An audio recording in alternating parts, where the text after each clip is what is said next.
नमस्कार, मैं सत्यप्रकाश आप सभी का एजुकेशन परिवार के YouTube चैनल पर वेलकम करता हूं। जब मैं पहली बार आपके सामने हाजिर हुआ था तो मैंने कुछ संख्याओं के वर्गमूल निकालना सिखाया था जो कि एलजेब्राइक फॉर्मूले के ऊपर डिपेंड थे। आज मैं फिर से कुछ स्पेशल टाइप्स के वर्गमूल आपको निकालना सिखाऊंगा जो कि कम से कम 7 या 8 टाइप्स के होते हैं। तो मैं पहले आज टाइप 1 और टाइप 2 के ऊपर काम करने जा रहा हूं और ये देखने जा रहा हूं कि इसके ऊपर किस तरह के सवाल बनते हैं। जैसे मैंने इस चीज को आपको लिखा है, अगर आपके पास कोई भी संख्या है n और ये कहां तक है, इनफाइनाइट तक, तो आपका ये जो आंसर आएगा वो आंसर यहाँ पे आपका यही संख्या आ जाएगी, मतलब यही आंसर आ जाएगा। मैंने क्या रिपीट किया, मैंने आपको ये बताया बेटा कि अगर कोई भी संख्या लगातार इनफाइनाइट टाइम्स लिखी हो और आपका ये हो तो आंसर कितना आ जाएगा बेटा, n आ जाएगा। आप बिल्कुल परेशान मत होइए, मैं कैसे पढ़ाऊंगा, पहले तो मैं क्वेश्चन को सॉल्व करना सिखा दे रहा हूं, उसके बाद मैं आपको बता दूंगा कि ये कैसे होता है और हम n ही क्यों लेते हैं, उस चीज को हम लोग देख लेंगे। जैसे ये देखिए 5 टाइम्स और कहां तक है, इनफाइनाइट, तो आंसर मेरा कितना आ गया बेटा 5 और इसका आंसर हमारा कितना आ गया 7। बहुत ही आसान है, कोई आपको परेशान होने की जरूरत नहीं है, बस सिर्फ इतना देखना है कि आपका जो ये n है वो इनफाइनाइट टाइम्स है तो आंसर इज n। लेकिन हो सकता है आगे आपको सवाल थोड़ा सा अलग मिले, लेकिन पहले हम क्या करते हैं, इसको समझने की कोशिश करते हैं। क्या समझने की कोशिश करते हैं कि अगर जैसे बेटा मैंने देखिए ये 5 है, ये भी आपके पास 5 है, ये भी 5 है और ये कहां तक लिखा है बेटा, इनफाइनाइट तक, तो हम आंसर क्यों सिर्फ 5 लेते हैं। 5 के स्थान पर n भी हो सकता है, लेकिन मैं एक संख्या से आपको समझाने की कोशिश कर रहा हूं कि ऐसे क्यों होता है। जस्ट एज्यूम करिए कि अगर बेटा मैं यहां पे इसको पूरे के पूरे एक्सप्रेशन को क्या मान लूं, x मान लूं, तो आपको पता है कि अगर मुझे वर्गमूल को कैंसिल करना है तो मैं ये कर सकता हूं कि अगर मैं दोनों साइड का, मतलब दोनों पक्षों का मैं क्या कर लूं बेटा, वर्ग कर लूं, तो मेरा आंसर क्या आ जाएगा। आप ध्यान से समझिएगा, मैंने क्या बोला कि यदि मैं दोनों पक्षों का वर्ग कर दूं तो x क्या हो जाएगा बेटा, x स्क्वायर हो जाएगा। और ये एक बड़ा वाला वर्गमूल कैंसिल होके फिर रिमेनिंग चीजें आपके पास क्या हो जाएंगी, 5 5 5, और ये कहां तक गई है बेटा, इनफाइनाइट टाइम तक गई है। मैं आपको थोड़ी सी एक चीज और समझाने की कोशिश कर रहा हूं, एक चीज आप ध्यान से देखिए। अगर मैं फॉर अ टाइम बीइंग इस चीज को बेटा मैं भूल जाऊं, मैं आपको क्या बताने की कोशिश कर रहा हूं, फॉर अ टाइम बीइंग अगर मैं इसके ऊपर ऐसे हाथ रख दूं तो ये जो पूरा का पूरा एक्सप्रेशन है, थोड़ा ध्यान से देखिएगा, क्या ये वही सेम चीज तो नहीं दिख रहा है कि x बराबर इनफाइनाइट √5 कहां तक गया बेटा, इनफाइनाइट तक। तो मैं आपको क्या समझाने की कोशिश कर रहा हूं, क्या मैं इस चीज को पूरा x लिख सकता हूं। यदि हर बच्चा इस चीज को समझ में आ गया हो तो भाई बताइएगा। मैंने आपको क्या बोला कि अगर मैं इसके ऊपर हाथ रख रहा हूं तो ये पूरा का पूरा जो एक्सप्रेशन है ये ऊपर वाला ही तो दिख रहा है, तो मैं क्या लिख सकता हूं, इसको x मान सकता हूं। अब ध्यान से देखिए कि अगर मैं सवाल को लिखना चाहूं तो यहां से ये कितना हुआ बेटा 5 और ये कितना हो गया बेटा x। अगर मैं इस सवाल इधर इसको लेके चला हूं तो 5x इज इक्वल टू कितना हो गया 0। मैंने x कॉमन ले लिया, x माइनस 5 बराबर हमारा कितना हो गया 0। एक आंसर मेरे पास आएगा x इज इक्वल टू 0 और दूसरा आंसर मेरे पास क्या आएगा बेटा, x इज इक्वल टू 5। अब इन दोनों में से मुझे एक को पिक करना है। आपको ये पता है बेटा ये एक पॉजिटिव नंबर है और ये कहां तक का सीरीज है बेटा, इनफाइनाइट, तो 5 का वर्गमूल आपको पता है अराउंड 2 के ऊपर ही होएगा, तो कभी भी बेटा उसका आंसर क्या होगा, 0 नहीं होगा। इस वजह से मैं इस चीज का आंसर क्या लेता हूं बेटा, 5 लेता हूं। आशा करता हूं ये पहले टाइप का जो हमने सवाल सीखा वो आपको समझ में आया होगा। आप बिल्कुल परेशान मत होइए, मैं आपको जो भी सिखा रहा हूं उसका सबसे पहली चीज तो मैं उस सवाल को सॉल्व करना और उसके बाद उस सवाल को कैसे ये करते हैं उस चीज को हम सिखाने की कोशिश कर रहा हूं। अब जैसे मैं यहाँ पे देखो बेटा दूसरे टाइप का सवाल लिया हूं जो सेकंड टाइप है। जैसे पहले टाइप के सवाल में क्या था, जो x था वो इनफाइनाइट तक था, लेकिन यहाँ पे जो x है वो आपके वर्गमूल की सीरीज में वो कहां तक है, n तक है। तो उसका जो अभी बाय द वे फार्मूला लिखा दे रहा हूं, या उस चीज को समझ लीजिए कि आप सिर्फ इतना करिएगा, पहले x लिख लीजिएगा जो यहां पे है, फिर ऊपर इसकी जो घात है वो लिखिएगा 2 की पावर n-1 अपॉन 2 की पावर n। इसका मतलब क्या हुआ, मैं इस चीज को बहुत अच्छे से समझा रहा हूं, आप ध्यान दीजिए, बस आपको परेशान होने की जरूरत नहीं है। मैंने आपको क्या बताया, पहले लिख लीजिए 3 और यहाँ पे देखिए बेटा 3 कितनी बार आया है, तो आप देखेंगे कितनी बार आया बेटा, 4 बार आया है। तो मैं क्या बोलूंगा, अगर मैं 4 ले लूं 2 की घात 4 तो कितना होता है 16। तो आपको क्या लिखना है, मतलब 2 की घात 4 यहां पे लिखना बेटा 16 और 2 की घात n-1 मतलब 16 से 1 कम। आंसर कितना हो जाएगा 3 की घात 15/16। बहुत ही आसान है, आप बिल्कुल परेशान मत होइए। मैं आपको क्या समझाया पहले प्रैक्टिस कर लेते हैं, आपको समझ में आ जाएगा, फिर मैं बताऊंगा कि ऐसे क्यों होता है। उसके लिए आप बिल्कुल परेशान मत होइए, बस इतना समझिए। जैसे ये 5 है, कितनी बार लिखा गया बेटा 5 बार। तो आपको क्या लिखना है, जैसे 5 बार है तो 2 की घात 5 कितना होता है बेटा 32 होता है मतलब। और आप आंसर कैसे लिखोगे, देखो 5 लिखा, अब आपको क्या करना है बटे में लिखना है बेटा 32 और 32 से 1 कम कितना होता है 31। यही हमारा क्या हो गया आंसर हो गया। और यही फार्मूला भी है, जैसे 2 की घात n मतलब 32 और 2 की घात n-1 कितना हो गया बेटा 31 हो गया। चलिए अगले सवाल की तरफ बढ़ते हैं, इसको थोड़े से और प्रैक्टिस करते हैं, इस चीज को समझने की कोशिश करिए। जैसे मैंने 7 है, कितनी बार लिखा है बेटा 7 बार लिखा है। अब हर बच्चे को समझ में आना चाहिए 2 की घात 7 कितनी होती है। अगर नहीं होती है तो थोड़ा सा आपको क्या लगेगा भाई, टाइम लगेगा, आप इसको कैलकुलेट करिए। 2 की घात 7 होती है बेटा 128। अब इसका आंसर कैसे लिखोगे, इसको लिखोगे भाई 128, 128 से 1 कम कितना हो गया 127। आशा करता हूं जो लोग भी इस वीडियो को देख रहे होंगे उनको बहुत अच्छे से समझ में आ रहा होगा। और इस चीज को क्या कर सकते हैं, इसका आप आंसर लिखने की कोशिश करिए। तो मैंने इसको लिख दिया बेटा 4। 2 की घात 10 कितना होता है 1024 और उसका बेटा 1 कम कितना हो जाएगा 1023 हो जाएगा। लेकिन हो सकता है यहाँ पे एग्जामिनर थोड़ा सा आपके साथ चालाकी कर ले। क्या चालाकी कर ले, वो ये कर सकता है कि जैसे 4 है इसको लिख सकता है बेटा 2 की घात 2 और ये आपका कितना हो गया 1023 और भागे कितना हो गया 1024। वो इस तरह की चीज को करेगा। और इसको यहां से हो सकता है वो काट के क्या लिख दे बेटा 512 लिख दे।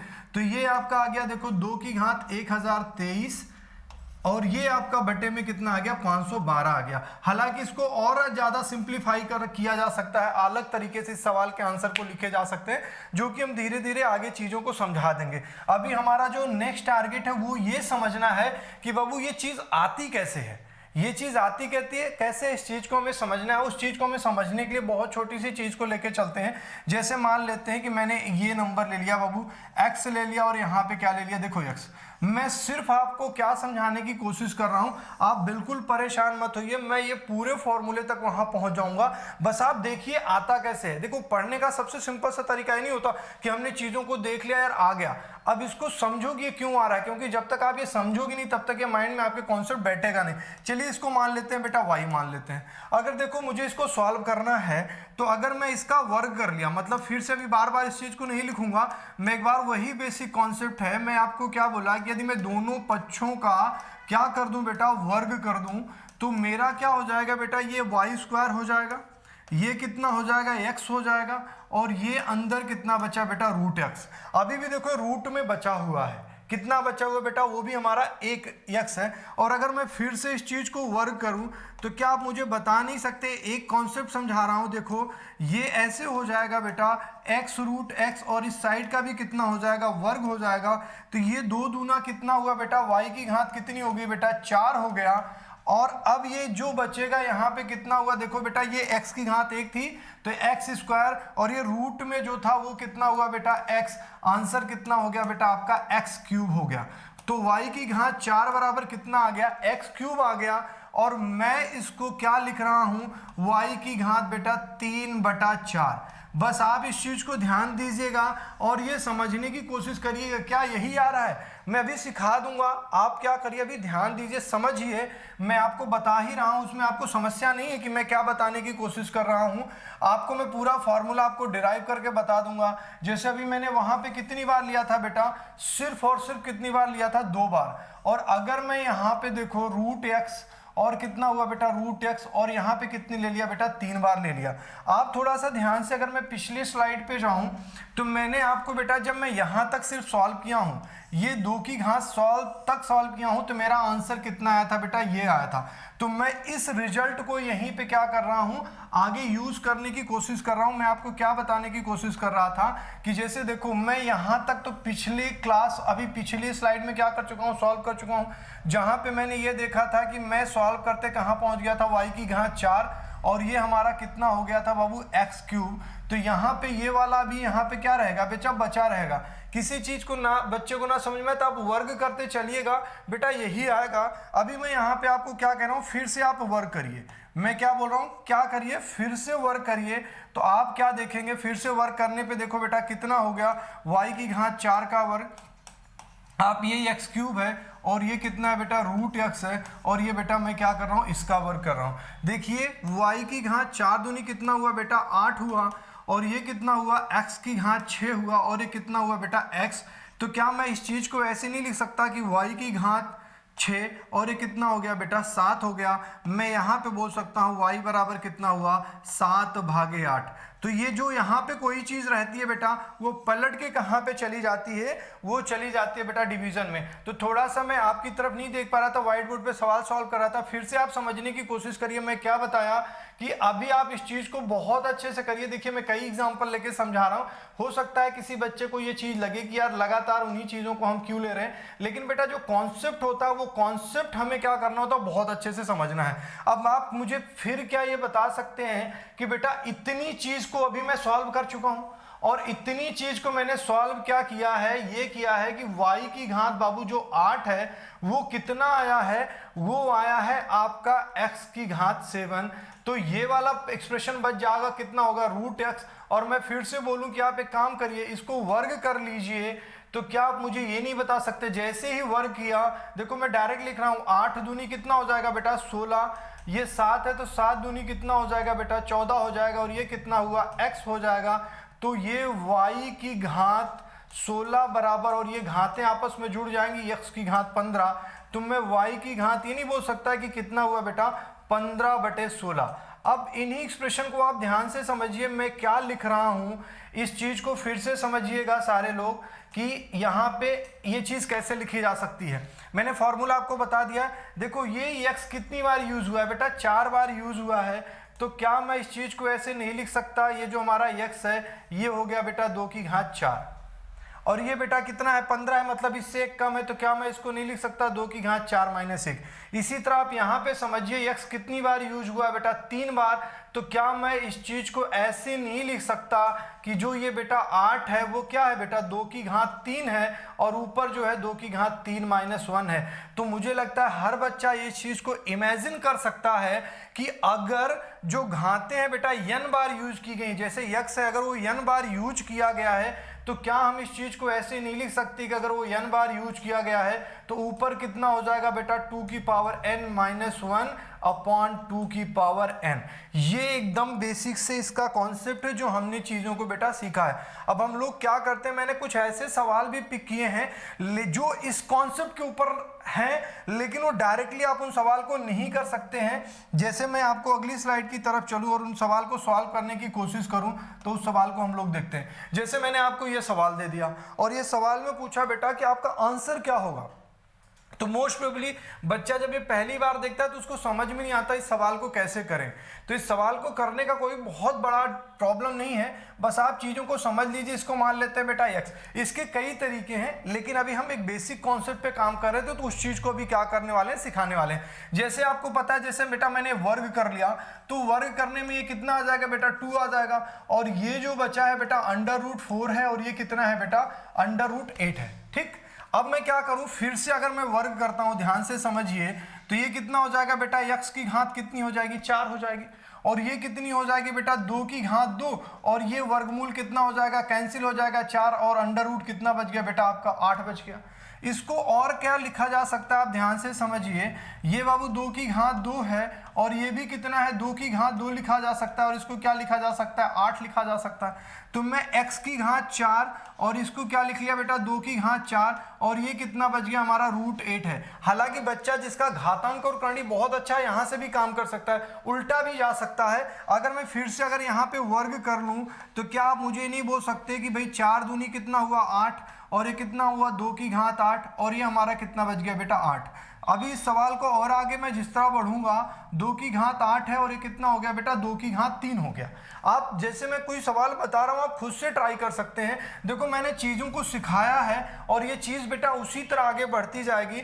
तो मैं ऐसे यहाँ पे लिख सकता हूँ जो x की घात 8 है, ये बाबू 8 और 3 कितना हो जाएगा, 2 की घात कितना हो जाएगा बेटा हमारा 11।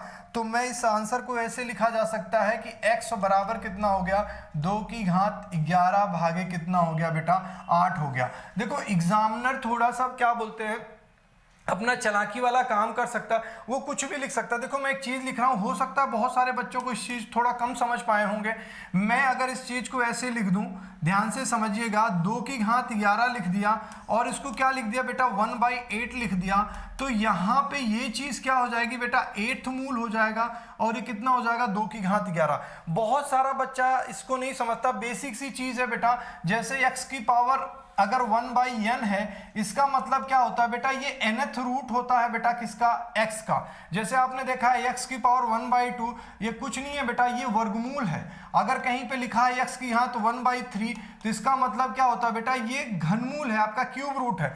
तो उसी तरह मैं इसको लिख सकता हूं और थोड़ा सा सिंप्लीफाई करने की कोशिश करूं तो इसको क्या लिख सकते हैं, ध्यान से देखिए, 8th मूल है, 2 की घात 8 और ये कितना हो सकता है बेटा, 2 की घात क्या लिख सकता हूं, 3। क्या मैं आपको सिखा रहा हूं, क्योंकि बेटा ये 8th मूल है तो यहाँ की वो संख्या बाहर आ सकती है जिनके 8 के पेयर बन सकते हैं। तो 2 को हम कितनी बार लिख सकते हैं बेटा, 8 बार, तो ये बाहर आ जाएगा 2 और ये जो अंदर रहेगा बेटा 8th मूल किसका है, 2 की घात 3 का। और x बराबर ऐसे भी आंसर हो सकता है ये। अब ये डिपेंड करता है बेटा एग्जामिनर के ऊपर, इसके लिए थोड़ा सा आपका घातांक और कड़ी जो इंडाइसेस और सर्ट्स होते हैं उनको बहुत अच्छे से समझना है। तो आप बिल्कुल परेशान मत होइए, मैंने जो सवाल लिए अभी अच्छे सवाल हैं एग्जाम में आए हुए। जैसे मैं इन सवालों को देखूं तो यहाँ पे क्या दिया है बेटा, वर्गमूल दिया है, वर्गमूल के बाद आपको क्या दिया बेटा, घनमूल दिया है, फिर वर्गमूल दिया है। आपको क्या करना चाहिए, इस सवाल को आपको खुद सॉल्व करने की कोशिश करना चाहिए। कैसे सॉल्व करोगे, कोई दिक्कत नहीं है बेटा, x मान लिया, अगर आपका घातांक और करनी है तो आप उल्टा जा सकते हैं, a की पावर 1/2 फिर उसको जोड़ा a की पावर 1/3, ऐसे चलेगा। नहीं तो मैं क्या कर लूं, देखो वर्ग करना है, एक बेसिक सा जो कॉन्सेप्ट होता है, वर्ग करने पर हमारा आंसर क्या आएगा, मैं इस चीज को लिख रहा हूं, x बराबर कितना हुआ बेटा, ये x² हो गया, a बचेगा और ये कितना हुआ, देखिए क्यूब रूट a है और अंडर रूट कितना है, a है। फिर से मैं क्या करूंगा, देखो बेटा हमें घनमूल निकालना है, घनमूल हटाना है तो घन करना पड़ेगा। तो ये 3 दूनी कितना हुआ 6, ये बेटा a की घात कितनी हो जाएगी 3, ये आपका घनमूल निकल जाएगा, अंडर रूट में बचा कितना a, मैं इसको क्या लिख लूँ, x की घात 6 है और a की घात कितना है 4, 3 + 1 कितना होता है 4 और ये कितना बचा बेटा, a बचा।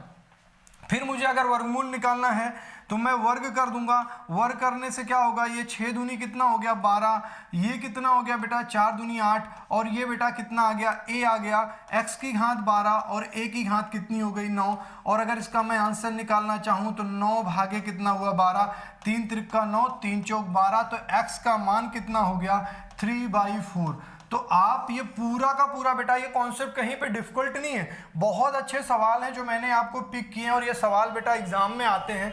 तो आपको अपना कॉन्सेप्ट स्ट्रांग रखना है, सवाल वो कैसे भी पूछे तो मुझे लगता है हर बच्चा ये सवाल कर लेगा। अगर इसको मैं फिर से क्या करूंगा बेटा, पहले तो घन करना पड़ेगा क्योंकि घनमूल है, तो x³ हो गया और ये a आ गया, ये यहाँ पे बचा आपका बेटा रूट में हो गया और ये बेटा कितना हो गया आपका a आ गया। फिर से मुझे देखो बेटा ये वर्गमूल है और इसको निकालना है, तो यहाँ पे जैसे मैंने घन किया था, यहाँ पे मैं क्या कर लूंगा, वर्ग कर लूंगा, तो x की घात कितनी आ जाएगी बेटा 6 आ जाएगा, 2×3 6, ये आपका कितना हो गया बेटा, a तो मतलब वर्ग किया था a², ये बेटा a बचा, फिर आपका घनमूल में कितना आ गया बेटा 3 आ गया। फिर से मैं थोड़े से इसको सिंप्लीफाई कर लूँ, घातें जुड़ जाती हैं, a की घात कितना हो गया 3 और ये कितना हो गया घनमूल और ये कितना आ गया बेटा a आ गया। अगर मैं फिर से इसको क्या करूं बेटा, अभी यहाँ पे घनमूल निकालना है, फिर से मैं घन करूंगा तो 6 त्रिक कितना हो जाएगा बेटा 18 हो जाएगा। घातों का गुणा होता है, इस चीज को आप समझ लीजिए, 3 त्रिक का कितना होगा बेटा 9 होगा और ये आपके पास बचा कितना a। तो मैं x की घात 18 और इसको क्या लिख सकता हूँ a की घात 10, तो इसका आंसर कितना हुआ बेटा a की घात 10/18। तो x बराबर आपका कितना आ गया 5 कितना आ गया बेटा 9 आ गया। 2 से मैंने इस चीज को क्या कर दिया था, काट दिया था।